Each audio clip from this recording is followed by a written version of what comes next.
நான் வழக்கமா சொல்ற மாதிரி ஒரே ஒரு குட்டி கதை ஒன்று சொல்லிட்டு ஓடி போயிடுறேன். ஹாய் ஃப்ரெண்ட்ஸ், இங்கே ஒரு பாட்டி நாய்க்குட்டி வளர்க்குற மாதிரி மேகத்தை வளர்க்குறாங்க. அது வளர்க்குறப்ப செல்லமாக தடி விழுகிறப்ப ஜெம்சி மிட்டாய் போயிடுது. அப்படியே பாட்டி சாப்பிட்டுட்டு ஆச்சரியம் கூப்பிட்டு போயிட்டு இருக்காங்க. அப்படி போகிறப்ப தெரியாத ஒரு பையன் திட்டுறான். தெரியாமல் தொடங்கிறப்ப மறுபடியும் திட்டுறான். அப்போ அந்த மேகத்துக்கு கோவம் வந்து அப்படியே டக்குன்னு இடியால் இடித்து தூக்கி போட்டுருக்குது. ஆனாலும் அந்த ஜெம்சி மிட்டாய் எடுத்து சாப்பிட்டுட்டு இருக்கான். மறுபடியும் அந்த மேகத்துக்கு முடி வெட்டலான்னு பாட்டி சலூனு கட்டு வரப்போ முடி வெட்டணுங்கிறப்ப அந்த பொண்ணு வித்தியாசமாக இருக்குது. அப்படியே வெட்டுறப்ப மேலே சின்னதாக குண்டு குண்டாக மேலே போய் ஜெம்சி மிட்டாய் போயிடுது.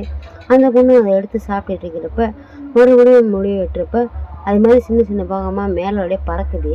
அப்படி பறக்கிறப்ப முடியெல்லாம் வெட்டி முடிச்சோடனே இந்த பாட்டி கூப்பிட்டு போயிடுறாங்க. சில நாள் படித்து பார்த்தா அந்த மேகத்துக்கு உடம்பு சரியில்லை.